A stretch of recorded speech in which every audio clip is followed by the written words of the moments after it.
आपल्याला ऑर्डर पाण्याचा आधी सुकी मका अशी घ्यायची, नंतर कोमट पाण्यात अशी भिजू घालायची. 2 दिवस भिजू घातल्यानंतर तिसऱ्या दिवशी घ्यायची, तिकडं पोत्यामध्ये भिजू घालायची. ती अशी भिजू घातल्यानंतर 2 दिवस अशी दडपून ठेवायची. असं कोंब येतो, असं कोंब आलं पाहिजे. तिसऱ्या दिवशी काढायची, तिकडं ट्रेमध्ये टाकायची. तिसऱ्या दिवशी काढून ट्रेमध्ये अशी भरून ठेवायची. असा ट्रे बनतो.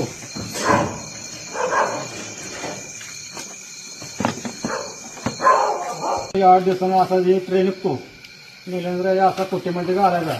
ही कुट्टी केल्यानंतर असं पाटीत भरायची. तर ते गोळायला येते पाटीत.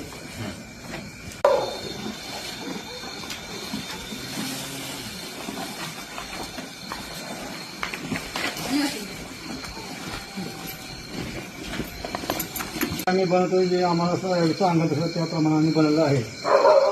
आणि एकदम व्यवस्थित झालेलं आहे.